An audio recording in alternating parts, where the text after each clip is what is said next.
There you go. All right. Well, hi everyone. We are on schedule, Are you 7 o'clock, talking into the microphone? I don't want to punctually. right in the beginning, but Michelle and I like in the video. testing, 1, 2, 3 kind of thing. I mean, Okay. that was on her domain. Looks good. Off to the side like that. Well, how do you expect me to? We didn't have a moment like this right now. No. Roll it. Okay. Well, welcome everyone to the new year. This is our first meeting of the new year, and the topic, the sovereignty of God, was sort of selected as not a reboot, but more of a re-emphasis of really what apologetics is about. Whenever we're talking about engaging with people, we're always pushing for the supremacy of Christ. And because we're pushing the supremacy of Christ, we have to start giving some concreteness to that idea, to the several fields that apologetics deals on, which is really, it's pervasive, it's everything. And really, traditionally, apologetics really allows the unbeliever to sort of frame the argument first, and then we give a response, which is why apologetics often thought of as a defense of the faith. But there is a real sense that Christian apologetics should be on the offense. It's not just a defensive, it also has an offensive posture. And that's an articulation and framing of the world in establishing Christian institutions and putting the Christian rule as it bears upon whether it's politics, education, the arts, etc. So I'm pretty excited to get into the topic. And while the sovereignty of God is a hot topic, because it often gets really narrowed down on the soteriological aspects, is man's will free in a decision for Christ, etc., etc. Tonight's topic is not really going to be, unless we really want it to be. I have it sort of geared for that being at the very end, so that when people start throwing whatever objects or lambasting us through the internet, we can just sort of just cut the mic, cut the stream, and we'll be done. But it is a very important topic because the portrayal of God today, as he's commonly conceived of in evangelical churches, is a very small deity with very limited interests. And it is the narrow scope of his interests that the sovereignty of God aims to rectify. I have a couple good quotes, but let's just start with a few maybe cursory questions. And some of these I want sort of assuming they're going to be answered in the affirmative. Is God sovereign? Because almost everyone's going to affirm that to some degree. But then we want to get to the teeth of what that means. So is God sovereign? Only people who say no are atheists. That's basically it. But the problem is that when we start getting to the idea of God, what does it mean to be God, and what is the ramifications of that in how we live, and how we interact with each other, and how we do our work, and how we interact in our businesses, how we establish our institutions, etc. That's when we start coming into big oppositions, where the lines really start becoming really stark. And that has little to do with being, in the classical distinctions, Arminian or Calvinist. In many cases, the Arminians will be agreeing in agreement on the fact that our law should be based in God's law. But here in our society, especially today, we've eroded even further. We're having to argue for things that our fathers and our grandfathers never had to argue about. They were just givens. But when there's an erosion, you have to rebuild. To rebuild, you have to get back to, what are we making the wall out of? Is it going to be strong? Is it able to answer the objections of the day? And that's what we're trying to do. And so the sovereignty of God is a topic, but this is the sort of the direction of our apologetics in general. The reason why we've been covering a broad spectrum of topics in the past year is sort of to really, we're by innuendo, we're talking about the fact that apologetics is not just a narrow field. We talked about sexuality, we talked about politics, we talked about economics, we talked about that nations, etc. The reason is because our thinking needs to think God's thoughts after him. Or as Augustine said, I believe in order to understand. And if we don't start with the principle that God has the final say, and he is the one to structure our lives and the duties and the way we conceptualize even, then we're already on a losing path. And I like an analogy. I think it was John Bunyan used it, that if you're starting out on two paths, and if you're off that path even a small degree, eventually, 100 miles away, those things are very far apart. So starting out right is very important, because when you start getting to the when your arguments start developing and developing and developing, you end up being way off from what God actually wants for you, and for your civilization, for your society, for your family. So, first question, is God sovereign? Yes, but we have to acknowledge there are poor conceptions of God. Can you think of some of them, like the man upstairs, or God, the Holy Spirit's a gentleman? These very bizarre references of the divine creator of the universe that sort of conceives of him as like a begging deity, as sort of like needing permission to do what he wants to do. In this context, there is a quote from A.W. Pink in his classic work, The Sovereignty of God, that'll be interesting, at least to sort of set the stage for what he's addressing. And even though he deals mostly with the soteriological aspects, his introduction is more broad. He says, "Who is regulating the affairs on this earth today, God or the devil? What saith the Scriptures? If we believe their plain and positive declarations, no room is left for uncertainty. They affirm again and again that God is on the throne of the universe, that the scepter in his hands, that he is directing all things after the counsel of his own will. They affirm not only that God created all things, but also that God is ruling and reigning over all the works of his hands. They affirm that God is the Almighty, that his will is irreversible, that he is the absolute sovereign in every realm of his vast dominions. And surely it must be so. Only two alternatives are possible. God must either rule or be ruled, sway or be swayed, accomplish his own will or be thwarted by his creatures. Accepting the fact that he is the Most High, the only potentate and King of Kings, vested with perfect wisdom and illimitable power, and the conclusion is irresistible, that he must be God in fact as well as in name." So he's setting forth the basic context that we're talking about. So if we talk about God being a gentleman, if we talk about God's will being essentially able to be thwarted, if we talk about maybe in terms of the political ramifications that his will is inferior to, say, democracy. We now have aristocracy. I mean, those are older conceptions, but there's still presence of it even in our current age. If we start going there, we realize that God's opinion on these things means very little. I mean, the bottom line is Thomas Jefferson is more of an oracle today than Moses. That should tell you something about modern evangelical posture about the sovereignty of God as it relates to politics. But it gets worse when you talk about the sovereignty of God in the family. We give our children to the words of the state, to be educated by them, to be defined in all aspects of their life by a secularist institution. So you can sort of see how the ramification of these things starts bleeding out into the other aspects. Here's one other quote that I'm going to just briefly, but talking about essentially the poor conception of God. He says, "How little is this realized today, even by the people of God? Many suppose that he is little more than a far distant spectator, taking no immediate hand in the affairs of earth. It is true that man has a will, but also God has a will. It is true that man is endowed with power, but God is the all-powerful. It is true that, speaking generally, the material world is regulated by law, but behind that law is the lawgiver, the administrator. Man is but the creature, God is the creator. And endless ages before man first saw the light of the Almighty, God existed. And ere the world was founded, and made his plans, and being infinite in power and man only finite, his purpose and plan cannot be withstood or thwarted by the creatures of his own hand."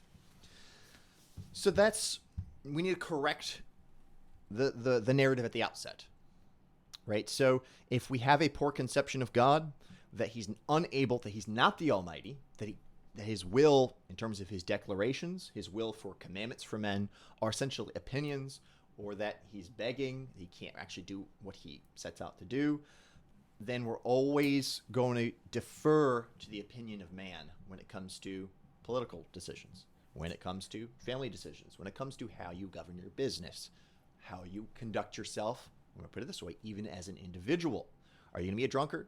Does it matter that God actually has a will for how you're going to live your life? If he's not sovereign, then essentially we're allowing another principle, another law to govern, because it's not a matter of whether something's governing. It's a matter of what and who is governing. And that's inescapable. You're being governed by something. Or as Christ said, you either serve God or you serve mammon. These are the kind of teachings God, the Bible speaks of. You're either a slave of Christ or you're a slave to your own flesh. And so we often want to talk about liberty and being set free, but biblically speaking, there's no true absolute liberty in this sense. You're serving something. You're either serving your lusts, which is being ruled by your depravity of your heart, or you're serving God. No other option.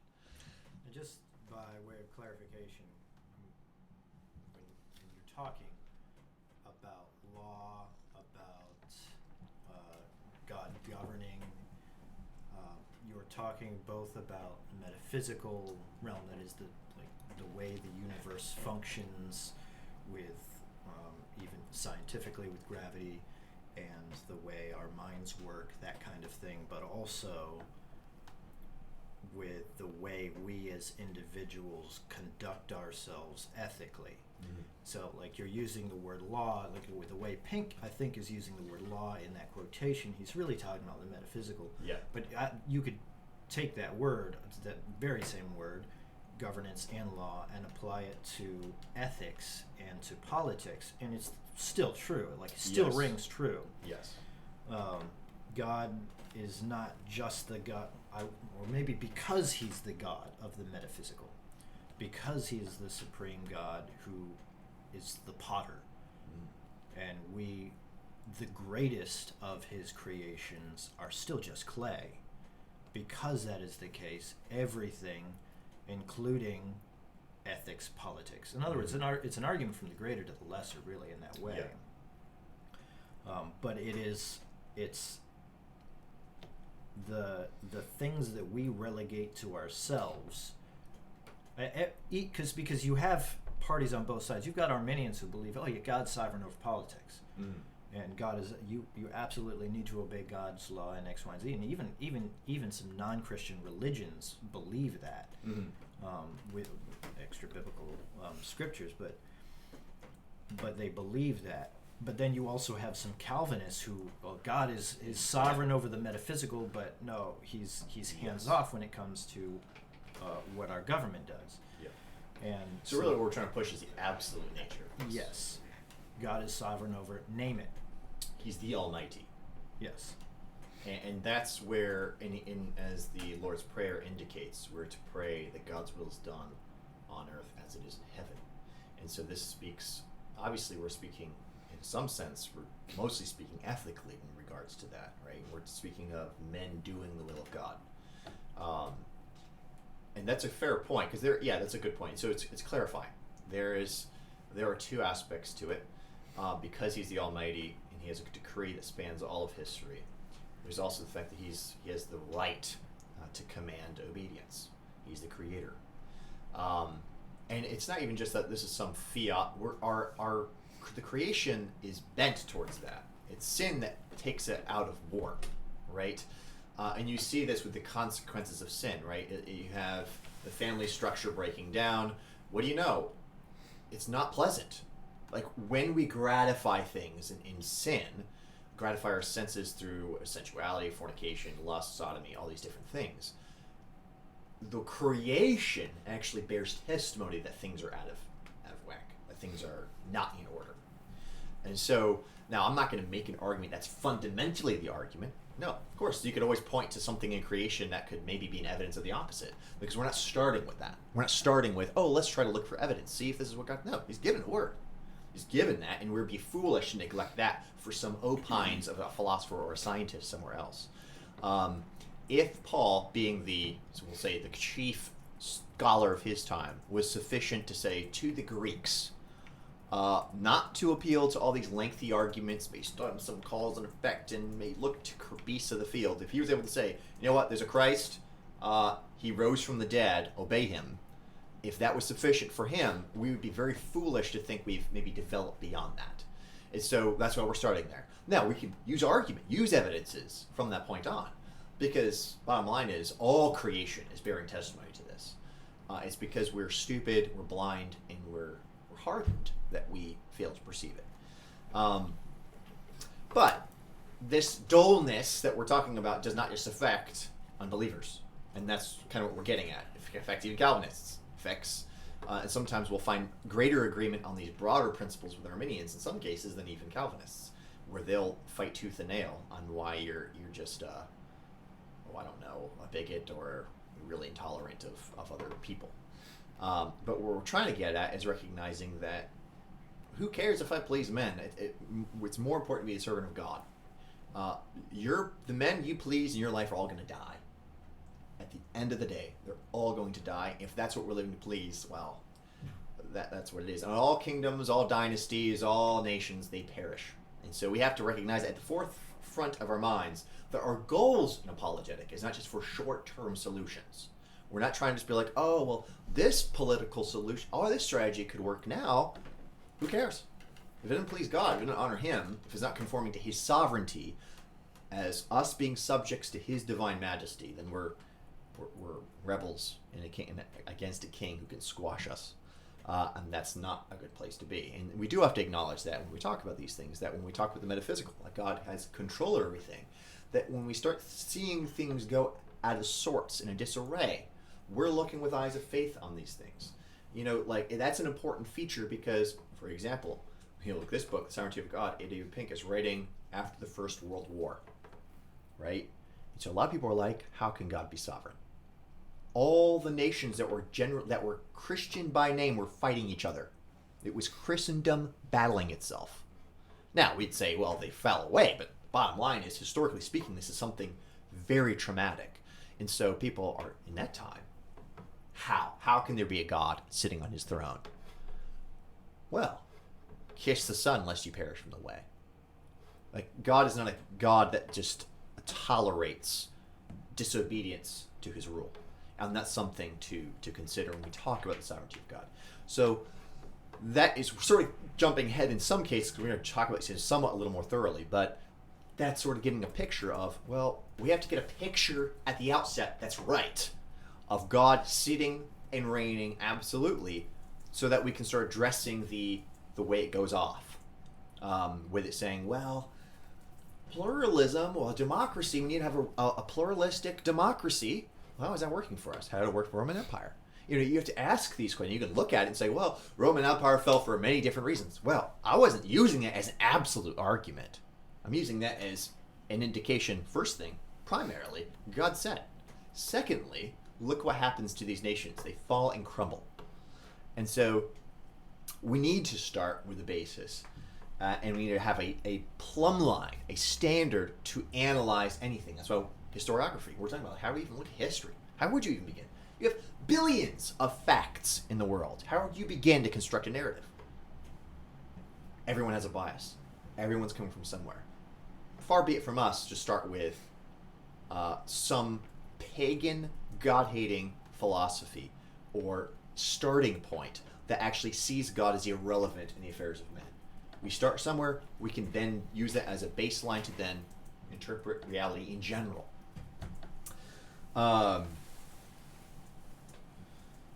let's get to some of the specifics. So I had maybe in here, I say, what are the implications of divine sovereignty on creation, education, politics, the arts, and salvation? And maybe we could even do a point where we ask, essentially, what do we think are the biggest hurdles for people in sovereignty, right? Because I think as we've defined it right now, this is not a very popular subject. Everyone gets their hair up when you speak about it in some way, shape, or form, it feels like. And we mentioned even Calvinists get their hair up at certain points in this discussion. So, not all, but some. And so, why do you think that is? What is it about this doctrine that gets people so? Biggest hurdle Yes. that I can think of, at least from a metaphysical standpoint, is evil. Is evil? Yeah. Yes. The problem because of evil. there's evil in the world. You're saying God is absolutely sovereign, that He has control over all of this. Well, if He has control over this and He's good, then why do we have evil in the world? Mhm. And because if God is absolutely in control and His will is to stop evil, then why doesn't He stop Yeah, evil? and that's the classic problem of Right. evil, essentially. But that's an important thing to bring up because the way that's answered by, say, Arminians is very different than, say, how it's answered by Calvinists. And you see it very, usually the free will of man gets brought up at every point in these kind of arguments when it gets to that. But yeah, that'd be one of them. So how can there be evil if God's sovereign? Thank you. How can there be evil if God is sovereign? Or we could ask another question. I think another one that tends to get brought up in terms of God being sovereign. It's related, but we talk about suffering, and the idea is like, God's like which is a different subject. We think they're related. In some sense, we use the terms interchangeably, but people find it problematic where a loved one is suffering, and God's allowing that. So it's an attack on the goodness of God. Well, how he seems to be, he's not really being benevolent here. Now, actually, maybe not surprisingly, but it would maybe surprising to some, sometimes the answer to the argument is literally a reassertion of the doctrine, but you do so in different terms in different ways. Because in all these things we're talking about, when we talk about our conceptions need to be challenged as well, right? When we talk about God's sovereignty, the way Calvin describes us is basically we're groping in darkness until God illuminates the mind, right? Now, where did he get that from? Well, John 1, right? Christ is the light of the world. Well, and it's not just us. It's important to clarify because Yes. it's not just us, but the whole creation. And so we Yes. have sickness, we have disease, we have natural disasters. Yes. All of this is a product of the fall of Adam. Yep. So, I mean, the typical atheist argument, I don't remember the first predominant atheist who coined it, and now everybody else uses it as if they've coined it themselves. Is there a Um, rock could you- soap bar? Big. Is that your Well, saying? no, more Okay. related to like the compassion side of things and the sickness, illness. If we walk through a children's hospital ward, Hmm. how can you walk through a children's hospital ward and believe that there is a good God? Yeah. And so it's not just about what people do as evil people and doing evil Yep, it's things, suffering. and oftentimes to other people and causing them harm, but it's also just the nature of the world itself. We live in a fallen world. It's a cliche even to say that. Mhm. We live in a fallen world. But it presents a difficulty for the doctrine of sovereignty because we're saying God made it that way Right. in some way. Now we could say he did his own means or whatever, but at the end of the day, we're saying God had control Well, over and that. even in that area, even the Arminian, it has to say God Yeah. made it. It was that somehow way. in his plan. Yes. Yes. It gets a little more convoluted with how they answer that, but yeah, they also would say it's in a plan. That's a couple hurdles. I think another one when we talk about the as it bears on politics, people get into the whole like theocracy, the tyranny that comes from theocracy, and so the idea is if you apply it to the state, you get very bad outcomes. Religious pluralism. I mean, you have to be very tolerant. Otherwise, if you have one status religion, or what does it all apply? And so people get really immediately like Inquisition. I just see things getting really hairy. So that's on the political end. That's definitely an objection. On that, a lot of people sort of question it when it comes to practical application of this idea, when it's the difficulty inherent in standing firm on your belief and on a set of rules and not compromising is difficult and harsh at times. Mhm. And so there seems to be a difficulty for some people understanding that is actually what you should be doing. Mhm. Because the question is, why can't it be easy? Right. Why Right. can't we do this if it's so right? Why doesn't everybody do this? Why can't we reach across and get these people? Yeah. But it doesn't work that way. Yeah. Yeah. And now we'll be getting into similar topics that are related. You know, because you say, why are people like, well, we could then get into depravity, the fact that we're not basically good, that we're not actually in a position where we are. I mean, use a cliche term, harmony, right? We're in discord. The Bible says we're at enmity. So when you start talking about those things, you start getting the fact that man's not basically good. But all these features, when you start talking about it seems like every single point, and then for the personal life, right? Like, so now there's an answer, sort of ratcheting up the questions. I hope we answer some of them. But another one is like your personal life, right? It's very hard to believe when you've experienced something very traumatic. I mean, let's use extreme examples. Person died of cancer is an extreme example because it's a very slow death. Another one, let's look at big events: genocides, rape, murder, all these different things. And you look at that, you'll say, well, if you're saying God's sovereign in history, His will is being done, you have to acknowledge that somehow this is part of His plan, and that just is unfathomable. I Right? feel like a lot of the problem comes because people don't interpret these things in light of eternity. Yeah. They're almost operating as if this life is all we have. Yeah. So most of these things don't make sense. It's like senseless Only suffering. present focus. Yeah. Right. But that's where I'm trying to get at too, is the existential, right? Because you can talk about the abstract, but I really feel like the existential actually is a stronger point than most people realize. It's probably the reason, more close to the reason why things like genocide are even brought up, is actually because of some personal thing they're dealing with. They can't imagine God was sovereign in that. And to clarify, as it relates to apologetics, all being good presuppositionalists here in this small group, the world's answer to these problems isn't any better. No. So they want to say that there isn't a God. Right. When this proves that there isn't a God. It doesn't. It proves that it's not the God that you have conceptualized. Yes. But it doesn't prove that there isn't a God who is sovereign. Yes. But okay, then what's your alternative? Well, we're just random particles Yes. bouncing about in a chaotic, random universe. And that Comforting. that's the message you give in Well, the it's- hospital see, ward, right? Yes. Yes. To the children. To the dying Yes. man. Yes. Yes. And they want to say like, oh well, we're just you have to use faith to be a crutch in this scenario, because so you're just admitting everything's so in their mind, yes, everything is brute factuality. In this case, it's really dark and grim. Take hold of despair, brother. And then when you say, well, this is really, well, it is despair in a radical form. Like, well, you take your religion as a crutch. It's like, no, you're just pointing out how absurd your point of view is on outset. Like, because you used all these arguments like they needed an answer, only to say, my answer really sucks.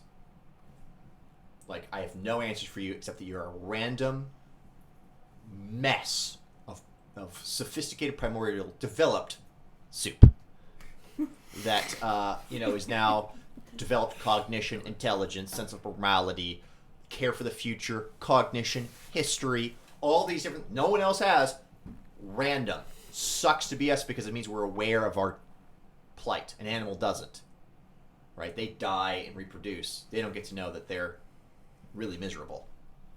Because you see it. They eat their own. They don't really experience misery like man. That's why solitude is very painful for man. Because he's in his own mind and he tortures himself with his thoughts. So, kind of ratcheting up the points. So, many of these cases, I was in a apologetics meeting once where they're talking about the conquest of Canaan.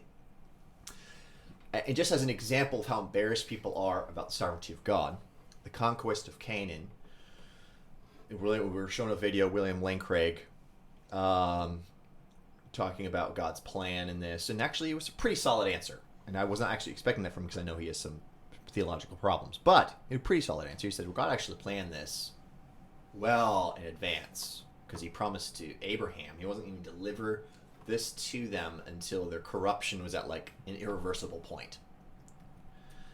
But we quickly got to the point where we're still like men, women, children. Because it's still pervasive. It's like you're still saying, well, why not just grown-ups? Why do I say men and children? And actually, I pointed out another example is like he destroyed the entire world, people, because they were saying like how they could sort of Yeah. they weren't children actually, because it said it was hyperbole. That was their whole thing, was hyperbole, and this was not an absolute destruction. But then you had to get back to Noah's So flood. God Sodom judged and them Gomorrah. too. Sodom and for not Gomorrah. following a hyperbole. Yeah, exactly. So, well, he's like, oh, he is not actually saying kill man, women, children. That was just language of the day to say it's just a significant destruction. It's not a literal phrase. That was their argument. Right, I get that. But the problem is Israel was judged for not absolutely. Yes, and then you could even go through the history of Israel, where you have, was it Anak or whatever his name is? Yeah. Is it Anak? No, it wasn't Anak. Achan? Achan. That's it. Achan. Sorry, I got K and N mixed up. Achan, where you see like specific families get completely destroyed. In Israel's camp, you have the people who rebelled against Moses, destroyed. Their whole families destroyed. So it seems, again, from a contextual standpoint, it just, when you're reading the account, you don't imagine, oh, this was just like the really wicked people he's talking about. Talking about the entire people. But at the outset of all this is actually going to be returned to the point. What I mean by that is when these people are saying, well, there's morality, like what are we going to do with morality? Okay, well, what is morality? How do we know what is moral? What defines morality for us? How do we know what is right and what is wrong? Because undergirding a lot of these is actually their conscious position is postmodernism most of the time. What's right is culturally defined. What's wrong is culturally defined. Now, if you turn that back on them, culturally defined, well, maybe it was culturally right for Israel to completely annihilate everyone. Maybe that was actually the highest virtue in their It's society. culturally defined, but we still need to go back in time and make amends for things that were done. in the Yes, past exactly. You can at see the same cognitive time. dissonance just Right. comes up all the time. And because these people cannot be pinned down on what they believe, and yet they keep on asserting things in really dogmatic terminology, like this must be done, this is justice. All right, let's define it. What's justice? How do we know what's right and wrong? And so that's why I say it's a return to the doctrine, because as soon as I was giving an answer, for example, in this apologetic group, it was like, that's divine command theory. That makes God arbitrary. Well, let's just back up for a second. Divine command theory is the idea that God makes right what is right. Divine command theory. God command theory. It basically is what it is, what it sounds like, right? Like, but the alternative is actually, well, what is the alternative? That there's actually a system of morality That God has to that submit is sort of like transcends God. That it's ontologically separate, that it's metaphysically separate, and that essentially God is obeying. to. Now, if that were the case, by the way, God would have told us so. I am delivering you these laws that are part of the. Sure. But yet But he that's always not says, the case. Thus saith the Lord, Yes. is actually the certify, the Right. stamp of this is normative. Thus saith the Lord. You have that problem. You also have the problem of it's ad infinitum, right? So it's like, well, what made morality to begin with? It's sort of like you're just asserting there's another deity or something above God, right? Because if you say, well, what is the characteristics of morality? How did God know what it is? How did like? Is it infinite? Is he eternal? Does it have all the characteristics of deity? Or aren't we just saying there's aren't we just essentially calling this thing, only making it less personalized, God? Sort of like the clockmaker that God has to serve. Mhm. Like it gets really convoluted. Right. And then again, it doesn't really bear to the scriptural testimony. But at the end of the day, what people get really disturbed saying, well, God made it that way. It's like, well, when they say that, and that's when we have to just back up. Are we content to worship this God? Do we actually want to defend this God? Are we embarrassed by this God? Because that's what you're actually getting at. You're getting like, God did something, we think that's evil. Well, what defines evil and good and evil? Who cares if you think it's evil? Who cares if I think it's evil? Well, and that's Because this society believes things are evil that we think are righteous, and they think things are righteous that we think are evil. It's a natural reaction. It's a natural response to even Job, who is Yes. righteous in God's eyes. That was his reaction Yes. in some way, and God's response. I mean, it's quoted by Ron Swanson in Parks and Rec. I do what I want. And that's the answer. I'm God. I did all this. Did you do all this? You didn't do all this. I did all this. I'm God. Mm-hmm.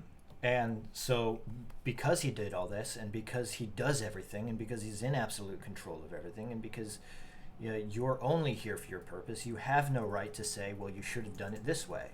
It would be Yes. more fair if you did it this way. By the way, that criteria of fairness that you're trying to judge God by is the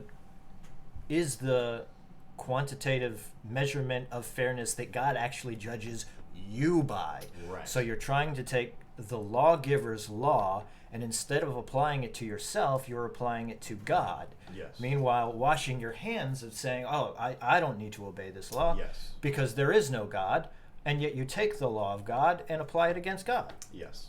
And that's this kind of good segue to that point, because I feel like most people are unaware, or at least maybe they become aware of it when they start thinking of the law. The law is for man. Now, I'm not saying it has nothing to do with God's nature, but when you start saying, thou shalt not kill, for example, is that a law that God must follow? Oh, he says he makes alive, he kills. He's the one that ordains everyone's death. He's the one that made everyone. So not only has he made everyone, the Bible says that he was the foundational purpose why Christ, his son, died. Right? So we don't have a problem when we talk about the death of Christ. We're okay with evil then. Mm-hmm. Right? Acts 2 says Christ died by God's determination. Was Christ guilty? Well, in a sense, he was judicially guilty, but from our perspective, the innocent, sinless Son of God. So, why is he dying? He's dying because you should die. Well, then we're back to the point. God is the one who ordains death, right? And so when you talk about certain laws, we're really talking about more, well, man's duty to God. God does say what his own duties are. He does say what he won't do. He says he won't lie. It's possible for him. It's outside of his nature. We know he's all-powerful, so there's certain rational conceptions when we talk about God being truth, and the fact that God cannot be weak. So when we talk about being all-powerful, we're sort of negating certain other conceptions. There are certain things about his own nature that we're negating from being able to do other things. Atheists like to say, oh, that's a contradiction. No, it's just embedded in the concept itself. So if we say the classic conception, can God make a rock so big it's too heavy for him to lift? It's like, well, if he can't do it, well, look, something he can't do. If he does do it, he can't lift it. Something he can't do. Well, sort of like in the concept of sovereignty is that God is an intelligent being. There's nothing strong about being irrational. And that's it's confusing categories, right? I don't want to get too much on the bun, but that's something you could use. People use it because that's used all the time, by the way. Oh, self-contradiction. It's like, no, you're attributing to logic that being irrational is a feature of strength. It's not. There's nothing, so you're actually mixing categories. But, well, so much for that argument. So let's get into some of the specifics. I have creation. And really, when I talk about creation, I had some things in mind. There are some of these things that are hot topics today. And now you might think, creation, oh, you're talking about botany, right? You're talking about science. No, not really. Those are not, most people are like, hey, you can be a botanist, that's fine, who cares? Here are some really big areas where when we talk about creation, we're also talking about the order of creation. Okay, I'm just gonna blunt fire a few things. Feminism, sodomy, and hierarchies. These all have to do with creation. Sodomy is often conceived in the Bible as something against nature. Why? It's against God's order. And when you talk about feminism, women ruling, why is it wrong? It's against God's order. And there are certain things we can perceive, but we're not going to perceive them right if we just start with creation. We need to be good students. We put on the spectacles of Scripture so we can illuminate, clarify our understanding. And then with that in mind, we can see clearly the light of nature. The light of nature, unfortunately, because of our stupidity and our sin, is not enough to tell us, oh, here's the law, 1, 2, 3, follow it. But if we're aided with that, it becomes a lot clearer. So when we talk about this, okay, feminism, what's wrong with feminism? Aren't women and men equal? No, they're not. Not even close. Now, we have to define terms. Do we mean equal in their souls? Yes. But, secularism can't even justify the conception of a soul. So we're not talking about. I mean, according to modern secular theory, they shouldn't believe men and women are equal, because the objective data in terms of what they like to do, what their strengths and differential, like they're all very obvious. I mean, we have 3 women to 3 men right here. If you were to have us and none of us go to the gym, if we're all to do arm wrestles right now, the men would win. If we're all going to have, like that's just fact. It's not even like you wouldn't have to even try to And I demonstrate even it. like weigh twice as much as You and and I'm the skinny one. Like I weigh nothing. I'm a feather drifting about. So somehow I still have more physical strength. Well, why? That's just nature. That's all it is. Now, in a secularist paradigm, when we talk about equality, it's like, so what are they really talking about? They're talking about equality of rights. This gets really convoluted in their argument, so we're not going to really dissect it too much, because how you justify rights from an empirical basis is really difficult to get to. It can't be done, but they try. But we're talking about God's sovereignty on creation and another hierarchy in your station.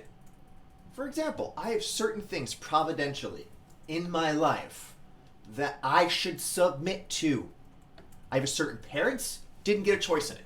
Didn't get to go to the market and be like, I want that father, I want that mother. I have them. That's sovereignty. God chose that for me. I have certain history. Chose that for me. I have certain strengths and gifts, proclivities. Now, I'm not going to name all these proclivities as being like, oh, this is a gift. But there are certain gifts you have. So, now I might be really discontent with those things. I might be like, man, I wish I was an orator, or I wish I was a banker. I wish I was a free-spirited adventurer. Like I saw these burdens, financial, whatever. I'm so limited. Sovereignty of God. You're kicking against your station. And that happens a lot. I'm not saying you can't overcome some of these things, because some of these things are within your control. You can say, you know what? I am a good orator, or I can speak well. Maybe I should do something with it, right? So that maybe there is something there.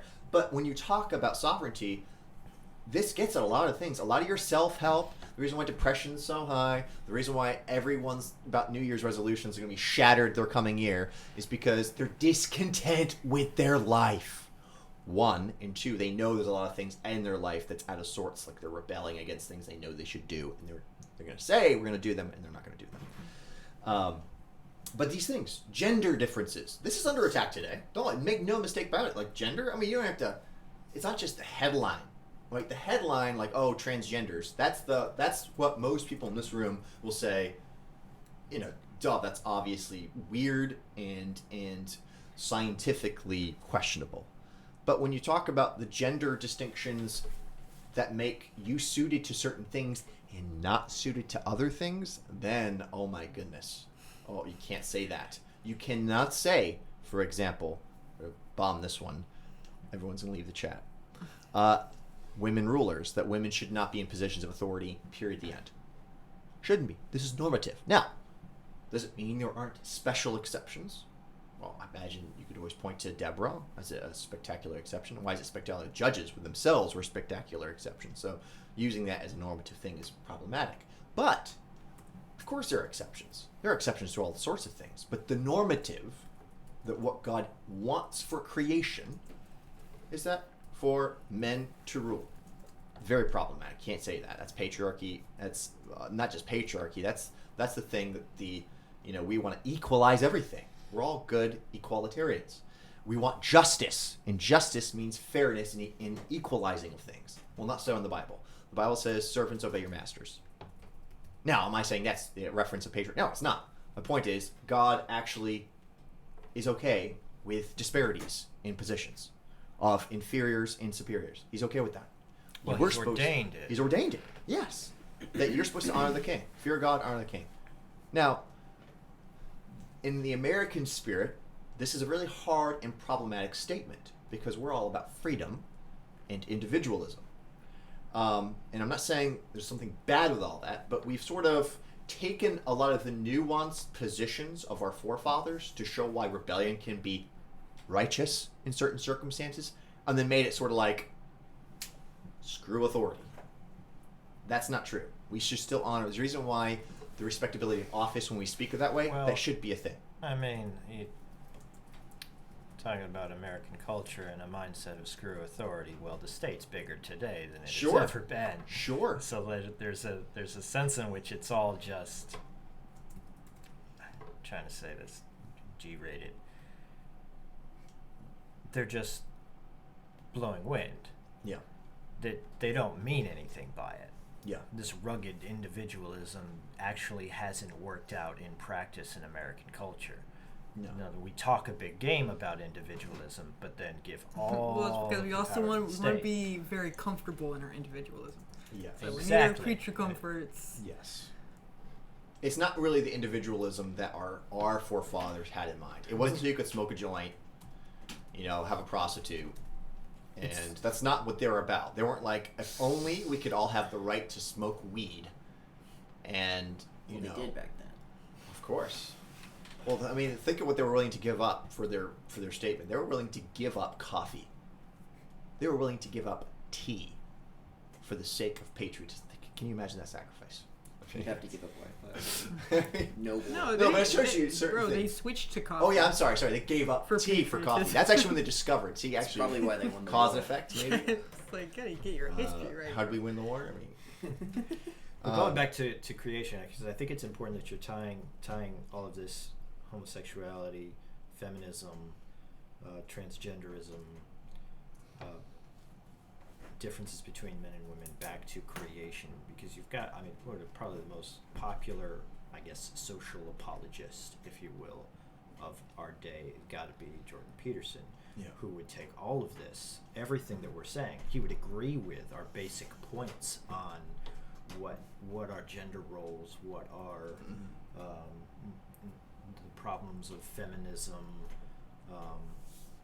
and he would agree with a lot of those points, but he would tie it back to behaviorism, back to in evolution. evolution. Yep. And like, you've listened to the way his apologetics are, it seriously, it is like Jeff Durbin every time he says by what standard. You've got Jordan Peterson saying, look at the monkeys. Yeah. It is insane. Or crabs or some other things. Yeah, These yeah. crabs. He's There's got crabs the big and lobsters, hierarchies. like lobsters, yeah. lobsters. Yeah. Oh man. Yeah. It's this new devil. You can see hierarchies in lobsters. And it's like, okay, well, that's fine, but why should we have hierarchies in humans? And because if there's hierarchies in lobsters, I'm assuming you're using it as a special example, right? In other words, we don't see hierarchies in other things necessarily. Otherwise, why would you point to lobsters? But the point is that's not absolute. No. So the lobsters do lobsters. We can do what we do, right? So like, why would I? Well, how is that possibly an argument that's convincing unless you already want to believe it? Yeah. And so there's a sense in which he riles up the base, Yeah. but it's not actually a great argument. Well, his base is a mix of evangelicals and disaffected atheists who were evangelical, and so the ones who are were evangelical. The point is they want hierarchy. The Yes. point is they hate feminism. They hate Yes. transgenderism nonsense. Yeah. And he's very well and articulate. And I remember the back YouTube video. This is like more than 10 years ago now. That went viral. Him on campus talking to students, and that's like how he got his name. Yeah, that was actually really cool. But so there's a sense in which it's like, wow, somebody who's educated, Yeah. who's willing to talk to people and really argue. just He was like an apologist, basically, yeah. articulate, because when you think back, I mean, a lot of That's it's, I it's, remember stuff it's, like that. it's like the Christian, Evangelist. street preacher kind of evangelist method that he had taken. And so, you've got this weird mix of people, but my point is, We have to all Going back- tie it back. yeah, tie it all back so that our worldview is Yes. succinct. Because you can easily get a very twisted view of hierarchies. Now think of it, if we don't allow God to be in that picture, some hierarchies are really despotic. Right, so how do we know when to limit? When is Right. it appropriate to limit? Right. How do we actually, when exactly? He likes saying, what exactly? Right. Well, what exactly, Jordan? Do these hierarchies begin and end? When is the power good power or evil power? we're using lobsters as our guide. It's very foggy. So, but if we say, oh, God ordained hierarchies, and what do you know? There's like like chapters in the Bible literally delineating them, like husbands to wives, wives to husbands, mothers and fathers to children, children to parents, servants to masters. We have entire books of the Bible that deal with, at least by implication, or sometimes literally very specifically, dealing with these things. And so if you're going to say, oh, well, I have this authority, that's why I say our forefathers, they were taking a nuance from the Bible, because there is a time for civil disobedience, both civil and even as a child to your parents. Like there's times. Why? Because God's sovereign. Again, we're going back to the doctrine. Why? Because all of man's authority in every respect is delegated by God, which means he doesn't get to just say what he wants. He doesn't get to just have his own plans for his own whims. Doesn't get to. And as soon as that happens, well, you're a tyrant. And so that's where the doctrine always is a safeguard against these things. So creation, I think we've sort of gotten some of those things, families born into, etc. Education, I sort of touched on this at the start, but education I'm thinking of very broadly, right? Like epistemology, how do you know anything? That's an important concept. If you start with God, or specifically the scriptures, you have your roadmap already out for you. If you're a sovereign individual getting to map out your own destiny, trying to figure things out, at some point you're going to arbitrarily select a principle. And why I say it's arbitrary is because someone has to start somewhere. And that's what epistemology is about. How do you know what you know? Well, ask yourself. If you say, I know X by Y. All right, well, how do you know Y? I know Y by Z. Wherever that person stops, where there's no fundamental place to go back, that is their ultimate authority. Or said in religious terms, that is their God. Right? Oftentimes it really just ends with an intuition or a feeling. But why is this the case? Because I want to. Intuitions and feelings that they've picked up from other people oftentimes. Yes, often that are most conformable to their desires. And this is the problem with self-deception. It's a problem with the fact we have an evil heart. Often that goes back to the fact that I just want to be able to do what I want to do. I want to fulfill my own destiny. And Jordan Peterson, this front, wants that. He wants everyone to be their own little gods. So it is important to start there, right? So God is sovereign over education, meaning, epistemologically speaking, he's the basis for why we know anything. Politics. I'm not going to get too much into this because it's been a topic that we've delved in here and there. But, let's answer the objection. Theocracy. Is it a problem? Why is it that when we talk about the supremacy of God in politics, we're almost always called theocrats in response? Well, I will say this. As a liberal, Yes. I believe that theocracy is wrong in every case unless you're a Muslim. Yeah. Just leave them alone. Yes. Yeah. Yes, they're just trying to worship their God. How dare you? Don't interpose on their culture. Yes. By the way, feminism is true. But it is true. Gays, And the It's okay the to be subtle gay. hierarchies in American culture are evil, but the blatant hierarchies of burqas with on women submitting to men publicly, regardless of anything, is completely their right, prerogative, and it's a beautiful thing. Mhm. Yeah. Yeah, somebody's going to quote me on that and say I believe in but it's something that we should have maybe respond to. Not because everyone here is so passionate about politics and those things, but when you start talking about the pervasive elements of sovereignty, the bottom line is the two most important things we think about is religion and politics. And so it's easy to talk about, theology, let's get the nuances of Christ's decree, soteriology. That's very comfortable because only people going to disagree with you are other Christians. When you get into politics, it's like, you just want jihad. You're the Christian Taliban. You religious extremism. It's always, regardless of what you say, you start saying, what about biblical morality? Religious extremism.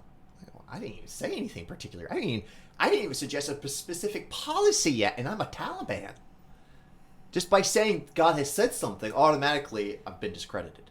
And so this gets at the fact that, again, our apologists, as apologists, we need to be ready to give some kind of answer to this. And I'll just rapid fire some of them. One of the answers to theocracy is, in some sense, bottom line is everyone is vying for their political ideology to be enforced by the state in some form, somewhere. Otherwise, they want the abolition of the state, which there are some people. I mean, they're at least consistent. But unless you're advocating for the abolition of the state, you believe your values should be enforced. Now, where they begin and end is a matter of debate, but also where they begin with me is a matter of debate. I don't believe that the Christian view has this all-encompassing big state. No, it was actually Christians who first were able to clearly articulate the distinctions between the church and the state, which is a very fun thing for us to talk about today because of Thomas Jefferson. That was first given to us by John Calvin.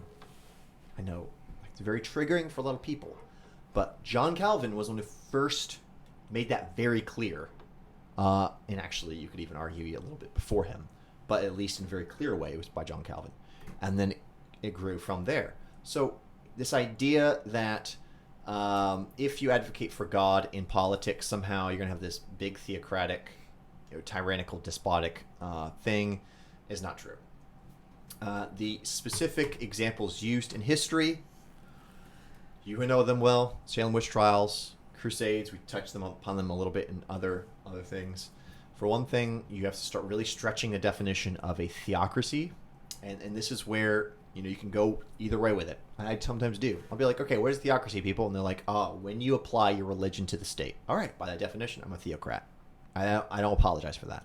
And you're just a lowercase theocrat. Like, I'm uppercase, you're lowercase. You serve a god, and you want that god's worldview to be applied to everyone. That's why everyone's vying for politics. Not like everyone's willing to just be like left alone. Everyone wants to get in there, have their ideas out there.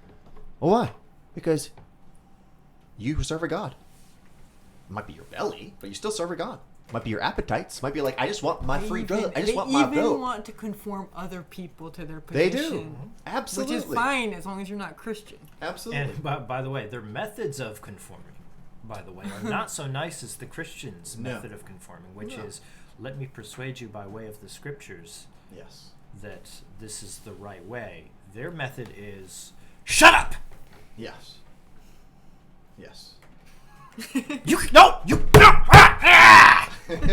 That's their method. Yeah, so we're going to say, okay, so we're thinking about doing a promo video based on like our discussion. Get it out. That's going on, no, it's true though. There's an element of they're disagreeable at the outset. No one's even willing to engage the topic. It's sort of like if you can scream theocrat at the top of your lungs, you win. Whoever can scream that the loudest wins. Whoever says Christian Taliban wins. People who are ordinarily really articulate and really, try to parse things out. As soon as you bring this up, it's very much their faces go red, their veins bulge, reason leaves them. It to such an extent that just the suggestion of a theocracy is enough to say, wow, can't do it. But their definitions are very fluid. Like they only apply it in such a way that can have its most detrimental force, right? If I say, well, I believe theocracy is applying biblical morality to politics. Now, I'm going to let God define that for me, and where end begins and ends. So yes, it'll be more invasive in some cases, and less invasive in other aspects. So for example, drugs, for example. Do I believe that there should be a war on drugs? No. No. Do I think it's a sin? Absolutely. Do I think it's a sign of good thing in culture that everyone wants to toke it up? No, I think it means we're actually very, very, the drug crisis is a big problem. Not for the state, but for our people in general. The fact that people want to continually escape reality shows that there's something very wrong with our reality, right? So, yes, it should be something really considered. The churches should be the ones leading that. So there are some aspects that be very much like, yeah, the state has no. I don't think locking people in cages is a good and ethical thing. No, I don't believe in restitution. So these are things where I would be saying, pull back. Then when we talk about the proactives, abortion, that's murder. It should be outlawed. Civil magistrates should be prosecuting abortionists and the people who pursue abortions. Like, it should be against the law, and that's how we see it from there on. right? Like, I'm not saying retroactively doing it, but from there on, you start building a culture, and part of building culture is having the state involved. And so sometimes you get complicated. It's like, oh, well, this all should be done from the ground up. In some sense, yes, but actually, the state has a role to play in culture. I mean, the fact that Obama shaped culture just by speaking a certain way is an evidence of this. The way he spoke about same-sex, for example, same-sex marriage and attractions and abortion, right? It glorifies it. And Trump is doing similar things with how he speaks about pro-life issues, etc. And maybe not as much as some people like, but he is speaking that way and does lead. So statesmen, politicians have a role to play in leading culture. It's not just grassroots and in that way, but they also have a role to play before God. They have a duty before they're created. God's sovereign, so they serve Him, right? It's interesting that a commonality you see between the vocabulary that people use. They use the word beauty a lot, which sort of appeals to something beyond man, but not entirely God. So like same-sex marriage, love is beautiful. With Trump talking about like the human life is beautiful, there's this sort of like commonality to an aesthetic deity that's not necessarily God, but it's there. It transcends. Yeah, there's this transcendent idea of beauty that people seem to cling on to now. Well, we're on that topic. We're actually running out of time, but arts, right? Like, that's what you're getting at, right? That is a little harder to, like, get a theory on, but what is actually beautiful and what is ugly has a lot to do with what we think about God, what we think about order, what we think about, individuality and unity, right? And whenever we talk about individualism, we're often criticizing individualism. Individuality is a thing. It's a good thing. God is one. He's also three distinct persons. So we see unity and diversity, individuality and multiplicity. So this concept we see in creation is not a bad thing, but the way, if you actually deify one thing, you almost always destroy the other. And this is what we talk about in politics, the difficulty is the one of the many, becomes a real Gregorian knot that can't be solved. Because when you're just reasoning from mind of man, okay, you have a mind of man, how do we determine what ought to be a political structure? I know, let's say everyone's opinion matters. Everyone has the same right. What do you have? Chaos. You have what we call anarchy. Now let's just say, a few people are entrusted to know. A few people have the capability and capacity to do this. What ends up happening? It all funnels up. What do you have? The most supreme person knows what everything's about. Benevolent dictator, or worse, tyrant. Right? So how do you really solve it from man's mind? You don't. You have this constant fight about who should have the supremacy. When you see too much of the tyrant, usually people are like, no, hurrah, we have rights too, and we should overthrow the tyrant. And then when they overthrow the tyrant, they're like, well, we're all equal, and so let's duke it out. But you really see that in French Revolution, the outcome of that, you really see that battle play out in history. But it's all throughout history. You see this problem. It's not solved by man. That's the problem. Government was not created by man, so we don't get to determine its bounds or its limits. The solving of it is in God. That does conclude our time. Does anyone have any additional thoughts or comments on the subject that we had? Was there any comments from? Comments? No comments. Okay. So, does anyone have any ideas on another topic? Actually, I just give some moments. Does anyone have any additional thoughts to share just for the next couple minutes on the topic? I think as Jessica noted that everyone says that beauty is subjective. Yes. And it's not. I think Everybody says it, nobody believes it. Yeah. Yeah, right. I Yeah. mean, it's the kind of thing like you got this steaming pile of turd. Like nobody puts that as the centerpiece in their table. Right. Why? Everyone thinks it's ugly. Unless they're trying to make a point that everything is beautiful. even if they think it's subjective, they believe so strongly in their subjective point of view that they want and think everyone should believe it. Yeah. So it's kind of. Yeah. I think we should definitely continue talking about art Oh, yeah. and aestheticism. If most people are. I was actually talking to Dad about this because he was wondering about different priorities of art and things like this. And we're having a discussion on it. And one thing I was recently reading was the importance that the Reformation put on art. You wouldn't think. You'd think you have the iconoclasm that would naturally come from separating from popish superstition and the Roman Catholic Church, but actually the Genevan Academy put, and not that it was like a heavy emphasis, but they had an arts point. So they actually thought it was a very important part of education to have the arts as part of your education. It's interesting because a lot of what I've read it says the opposite. Yeah, that's I just read Not that. I trust the sources. Yeah, but that's I just read that. Well, I was listening to the Institutes of Christian Religion, and in the introduction, he brought it out. In the academy. Yeah, well, the it's funny academy. because a lot of the great reformers were musicians or artists of some kind. Yeah. Well, the Reformation had such a significant impact on art. Well, because what was Yeah. surrounding them was non-Christian art, was degenerate art, But, and like, so all they of felt a the need to sudden- take over it, which is All of a a good sudden, beginning for a topic. a whole new world was open for art too. Yeah. Like it wasn't just art with the Virgin Mary, Right. and Yes. like families and everyday things. I think in most conceptions of art, you really have to get like, what's the purpose of it? Has to be in there. So I don't think you're ever Right. gonna get like a hard line. This is good or bad in most Right. cases. Like, is this truly Is it- beautiful? Is it appropriate? Like, is it for what objective beautiful? It gets kind of purpose is. yeah. I don't think you can really get unless you get really opposite ends of the spectrum, right? Well, Most people will acknowledge like a really beautiful person. Even if not everyone agrees, usually it's such a strong consensus that you almost think like there's got to be some objectivity. I to think this. by now we've, as a culture, accepted that art isn't entirely about beauty.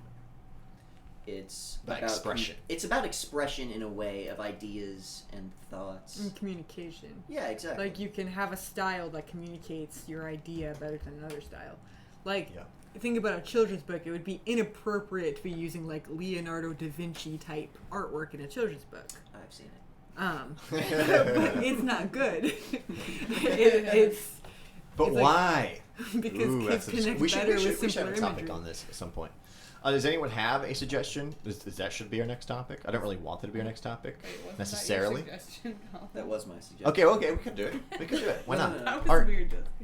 I mean, we're coming up on another election, and we gotta be thinking about it. Yeah. So we can talk about I forgot to do this. Crap, but we're not gonna do it for this one. We want to do like a current events subject. Ooh.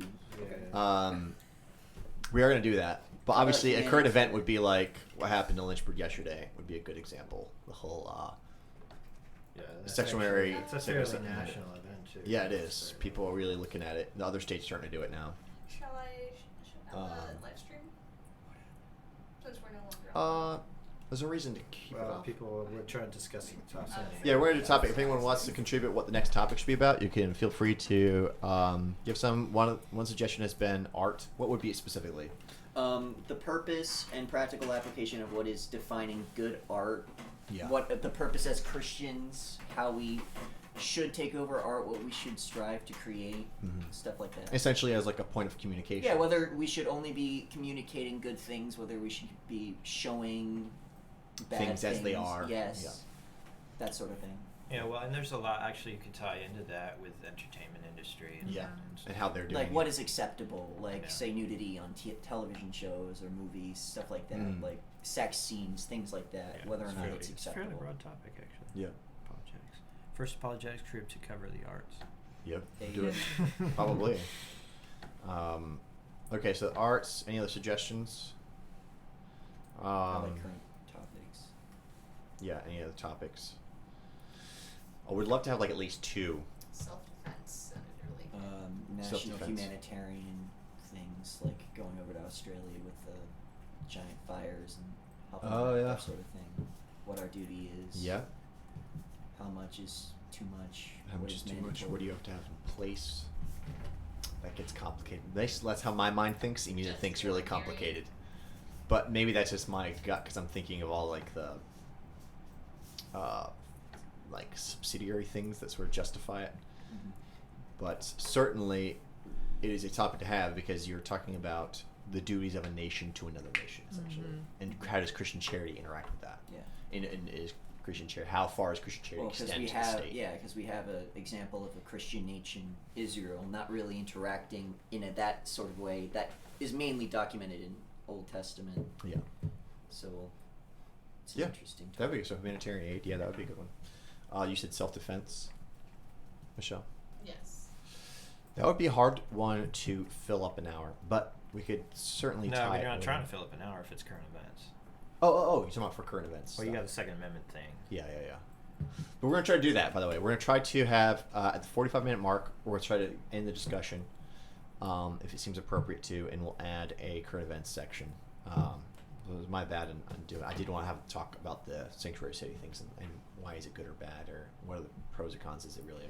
Get them up in the DMs later if you want to talk. Yeah, exactly. Follow for the next episode. We have an arm wrestle to determine Exactly. gender Well, thank you equality. everyone tuning in. If you give them 100 likes, we will. Yeah. Yeah. Yeah. If you follow, yeah, exactly. I will. Roll. If you go Shaking 100, head. if we, like straight up though, if we get 100 likes, Jesse's gonna wear a collar next week. I will wear a collar Oh. next week. Not High stakes. I will wear a collar. No, like a normal person collar. Yeah. I will appreciate slowly in this. every subsequent 100 likes. I will begin to Father Jesse. slowly shave portions of my beard No. Oh, to where I have Jesse, like mutton no. chops.